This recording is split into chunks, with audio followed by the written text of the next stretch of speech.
Congress party symbol మీద గెలిచి 10 ఏళ్ళు అధికారం అనుభవించి అన్ని హోదాలలో సంపాదించుకొని 2014లో 2018లో కాంగ్రెస్ పార్టీ మీకు అండగా నిలబడితే 2018 కాంగ్రెస్ బీఫామ్ మీద గెలిచి మీరు బీఆర్ఎస్ పార్టీలకు పోయినప్పుడు వారు ఏం చెప్పిండ్రు? రంగారెడ్డి జిల్లా అభివృద్ధి కోసమే పార్టీ ఫిరాయిస్తున్నా అని చెప్పిండ్రు. మరి నిజంగానే అభివృద్ధి కోసం పార్టీ ఫిరాయించుంటే చేవెళ్ల ప్రాజెక్టును పూర్తి చేయడానికి అనుమతులు నిధులు ఎందుకు తీసుకురాలేదో ఈ రోజు రంగారెడ్డి జిల్లా ప్రజలకు సబితా ఇంద్రారెడ్డి గారు సమాధానం చెప్పాలి. నిన్నమన్న వారు వస్తున్నారు, ఎన్నికల్లో ప్రచారం చేస్తున్నారు.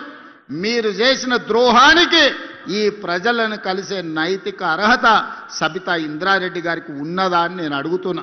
ఇవాళ ఈ జిల్లాను చంద్రశేఖరరావు ఎట్లాగూ మనోడు కాదు, చంద్రశేఖరరావు పరాయోడే. చంద్రశేఖరరావు పక్క చూపులే చూస్తాడు, పక్క రాష్ట్రం కోసమే పనిచేస్తాడు. రోజమ్మ పెట్టిన రొయ్యల పులుసు తిని రాయలసీమను రతనాల సీమ చేస్తా అని చెప్పిండు చంద్రశేఖరరావు. కానీ రంగారెడ్డి జిల్లాలో ఓట్లు సీట్లు అన్ని బీఆర్ఎస్కి ఇస్తే గోదావరి జలాలు మనకు తీసుకొస్తాని చెప్పలే. పాలమూరు రంగారెడ్డి పూర్తి చేసి నీళ్ళు ఇస్తా అని ఊరిచ్చి లక్ష్మీదేవి పల్లికాడ భూసేకరణ కూడా చేయలే. ఆడ పెద్ద రిజర్వాయర్ కడతా అని చెప్పిండు. మా రామ్మోహన్ ఎప్పుడు కలిసినా కూడా మనం ఏదైనా చేసి లక్ష్మీదేవి పల్లిలో భూసేకరణ చెయ్యాలి, అక్కడ ప్రాజెక్టు కట్టాలి అని చెప్తున్నాడు.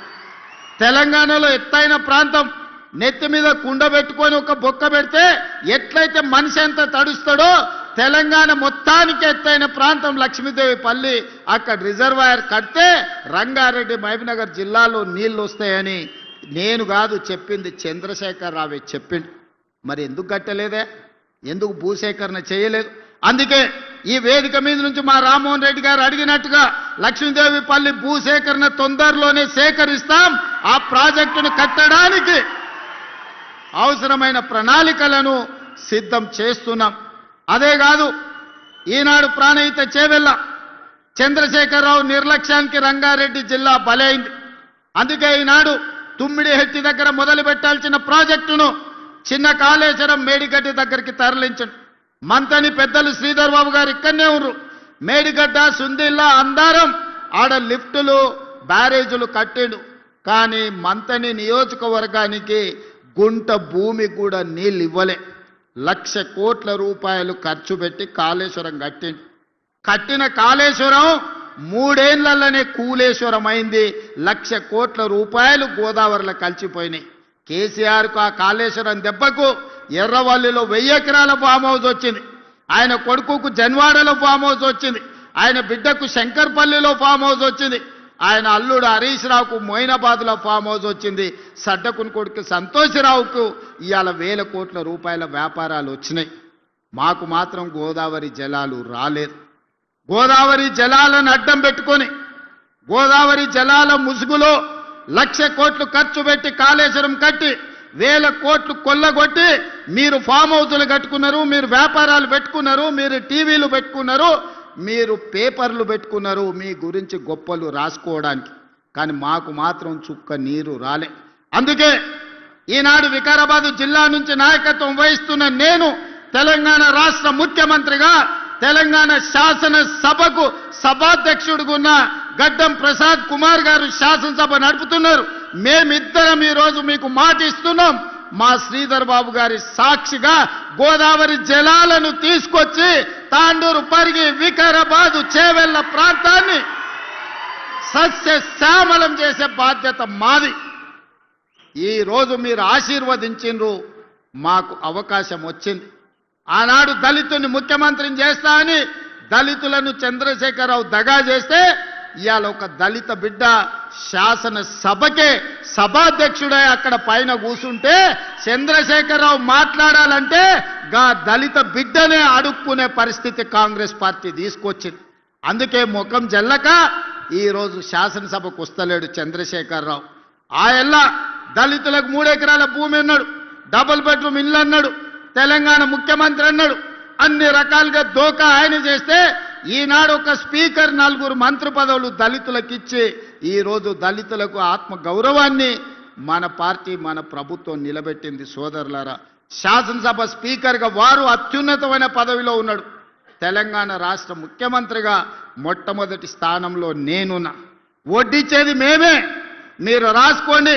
తాండూరుకు అండర్ గ్రౌండ్ డ్రైనేజీ ఇస్తాం, తాండూరుకి కాగ్నా నీళ్లు ఇస్తాం, తాగే నీళ్లు కాగ్నా నుంచి ఇచ్చే బాధ్యత మాది.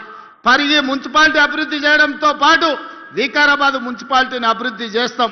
ఇవాళ ఇదే కాదు, మక్తల్, నారాయణపేట, కొడంగల్ ఎత్తిపోతల పథకం ఆనాడు ఉమ్మడి రాష్ట్రంలో మేము మంజూరు చేయించుకున్నాం. 10 సంవత్సరాలు హరీష్ రావు, కేసీఆర్ కుట్ర చేసి తొక్కి పట్టిండ్రు. ఈ మధ్యలోనే భూసేకరణతో పాటు పర్యావరణ అనుమతులు అన్నీ వచ్చినాయి. మక్తల్, నారాయణపేట, కొడంగల్ నియోజకవర్గాలలో కృష్ణా నది జలాలను తరలించి 50,000 ఎకరాలకు రాబోయే 3 ఏళ్లలో నీళ్లు అందించే బాధ్యత మన ప్రభుత్వం తీసుకుంటది.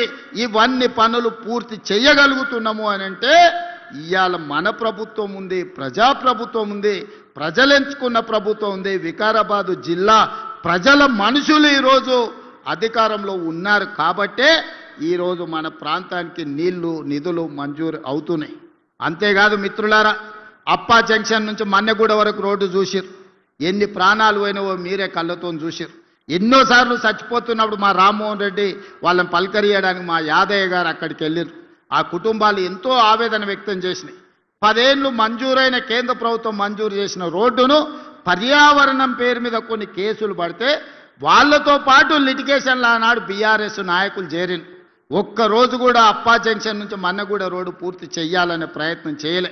నేను వచ్చిన తర్వాత పదే సమీక్షలు చేసి మా మిత్రుడు రామ్మోహన్ రెడ్డి గారికి చెప్పిన, ఏ విధంగానే నా పిటిషన్ వేసిన వాళ్ళను తీసుకురా, వాళ్ళని మాట్లాడు, వాళ్ళు ఏం సమస్య చెప్తుండ్రో అడుగు, ఆ సమస్యను పరిష్కరిద్దామని చెబితే ఒక్కడికి 10 సార్లు వాళ్ళ దగ్గరికి పోయి వాళ్ళతోని మాట్లాడి వాళ్ళని నా దగ్గరికి, ముఖ్యమంత్రి దగ్గరికి తీసుకొస్తే వాళ్ళ ఏవైతే డిమాండ్లు ఉన్నాయో వాటన్నిటిని పరిష్కరించి ఈనాడు అప్పా జంక్షన్ నుంచి మన్నెగూడ వరకు రోడ్డు ఎంత వేగంగా జరుగుతుందో మీ కళ్ళతో చూశారు.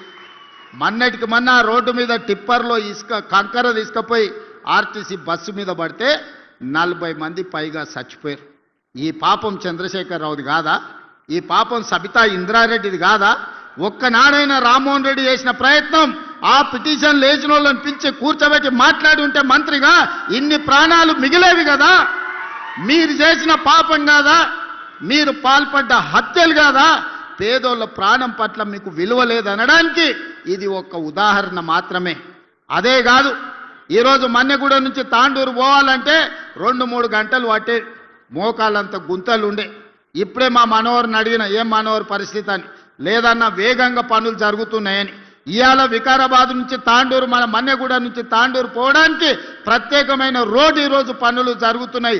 ఎన్ని నిధులు కావాలన్నా తాండూరు ఆ రోడ్డును పూర్తి చేసి సంవత్సరం తిరిగే లోపల తాండూరు ప్రజలకు ఒక మంచి రోడ్డు ఇచ్చే బాధ్యత ఈనాడు మన ప్రభుత్వం తీసుకుంటుంది అని చెప్పి ఈ వేదిక మీద నుంచి మీకు సూచన చేస్తున్నా.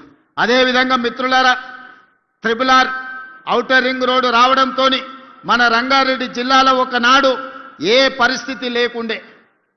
ఎకరం భూమి అమ్మాలంటే తల తాకట్టు పెట్టే పరిస్థితి.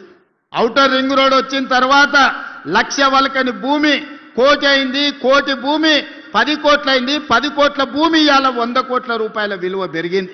ఇవాళ 100 కోట్ల కంటే కూడా మన రంగారెడ్డి జిల్లా ఔటర్ రింగ్ రోడ్ చుట్టూత భూమి దొరకలేదు.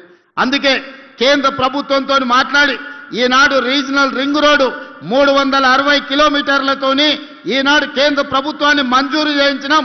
రాబోయే రోజుల్లో రీజనల్ రింగ్ రోడ్డు రాబోతుంది, రేడియల్ రోడ్స్ రాబోతున్నాయి. వికారాబాద్ అంతర్జాతీయ పర్యాటక కేంద్రంగా మారబోతుంది. ప్రపంచానికి ఆదర్శంగా మన జిల్లా నిలబడబోతుంది.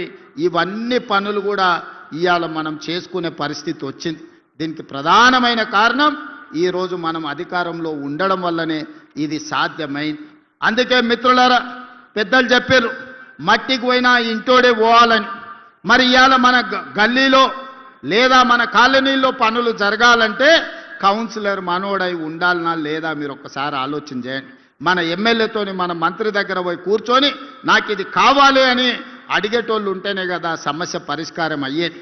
కాలే యాదయ్య రోజుడిసి రోజు నా దగ్గరకు వస్తాడు. రోడ్డు గురించో, మోరీ గురించో, వీధి లైట్ల గురించో.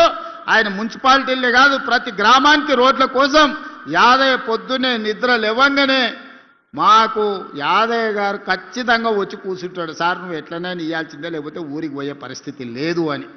అంటే ప్రజలకు పని చేయాలన్న ఆలోచన చిత్తశుద్ధి ఉంటే పనులు పరిష్కారం అవుతాయి. అడగంది అమ్మైనా అన్నం పెట్టడని చెప్పారు. మరి ఇవాళ అడగకుండా పనులు జరుగుతాయా? ఇవాళ మూసీ ప్రక్షాళన మనం చేసుకుందాం అనుకుంటున్నాం. అనంతగిరి వికారాబాద్ కొండల్లో పుట్టిన మూసీ నది, ఈసా నది ఈరోజు ఒక పక్కన గండిపేట, హిమాయత్ సాగర్, ఉస్మాన్ సాగర్ నుంచి ఈరోజు మనకు బాపు ఘాట్ వరకు రెండు కలిసి ప్రవహిస్తున్నాయి. ఆ తర్వాత హైదరాబాద్ నగరం నుంచి కృష్ణా నదిలో కలిసే వరకు నల్లగొండ జిల్లా వాడపల్లి వరకు పోతున్నది. మూసీ నది ప్రక్షాళన చేసుకుంటామంటే లేదు లేదు, చెయ్యడానికి వీలు లేదు, ప్రజలు కాలుష్యంలోనే బతకాలని బీఆర్ఎస్ వాళ్ళు, బీజేపీ వాళ్ళు ధర్నాలు చేస్తున్నారు. మన వాళ్ళు పోయి మూసీలో ఉన్న కాలనీలలో వండుకున్నారు. వరదొచ్చినప్పుడు నేను అడిగిన, మరి పోండా ఇప్పుడు మూసీ దగ్గర పోయి పండుకోండి, చూద్దాం, మూసీలో కొట్టుకుపోయి కృష్ణాలో తేలుతారు పోండి అని. ఎవడు అక్కడి దిక్కుపోలే. ఎంతసేపు చేసే అభివృద్ధికి కాళ్ళల్లో కట్టెబెట్టాలన్న ఆలోచన తప్ప అభివృద్ధి చేసుకోవాలన్న ఆలోచనే లేదు. గుజరాత్లో సబర్మతి రివర్ ఫ్రంట్ చేసుకుంటారు, ఢిల్లీలో యమునా నది రివర్ ఫ్రంట్ చేసుకుంటారు, ఉత్తరప్రదేశ్లో గంగా నది రివర్ ఫ్రంట్ చేసుకుంటారు. ఇవన్నీ బీజేపీ పాలిత రాష్ట్రాలు. గొప్పగా చెప్పుకుంటారు మా నరేంద్ర మోడీ ఇన్ని రివర్ ఫ్రంట్లు చేసిండు, ఇంత అభివృద్ధి చేసిండని. అయ్యా మరి గుజరాత్కు సబర్మతి రివర్ ఫ్రంట్ కావాలి, ఢిల్లీకి యమునా నది రివర్ ఫ్రంట్ కావాలి, ఉత్తరప్రదేశ్కు గంగా నది రివర్ ఫ్రంట్ కావాలి, మరి మా హైదరాబాద్కు యమునా నది, మా మూసీ నది రివర్ ఫ్రంట్ వద్దా అని నేను అడుగుతున్న బీజేపీలో. ఏం దరిద్రం వచ్చింది మీకు? మీ నెత్తి మీద ఏమన్నా దరిద్రం ఉందా? మా మూసీ ప్రక్షాళన చేసుకొని మేము మంచిగా బతుకుతాం అనుకుంటే మాకు అడ్డం పడుతున్నారు. ఇవాళ పేదోళ్లకు మంచి ఇండ్లు కట్టిస్తాం, మంచి స్కూల్ కట్టిస్తాం, వాళ్ళ పిల్లలకు మంచి పాఠాలు చెప్పిస్తాం మూసీ నది ఒడ్డున ఉన్నోళ్ళకంటే, లేదా మూసీ మురికిలోనే వాళ్ళు బతకాలని ఇవాళ బీజేపీ వాళ్ళు, బీఆర్ఎస్ వాళ్ళు అడ్డం పడుతున్నారు. ఎందుకు నేను ఇవన్నీ చెప్తున్నా అంటే, ఇవన్నీ పట్టణ ప్రాంతాలలో ఉన్న అభివృద్ధి కార్యక్రమాలు. ఈ పట్టణ ప్రాంతాలలో నిన్నటి వరకు బీఆర్ఎస్, బీజేపీ వాళ్ళే కౌన్సిలర్లు, కార్పొరేటర్లుగా ఉన్నారు. ఇవాళ వాళ్ళ దరిద్రం వదిలింది, ఆ చీడ పోయింది. మళ్ళీ ఈ ఎన్నికల్లో మంచోళ్ళని తెచ్చుకోకపోతే మళ్ళీ వాళ్ళే మోపైనరు అంటే మనం ఈ అభివృద్ధి కార్యక్రమాలను చేసుకోలేం. గ్రామాలలో జరిగిన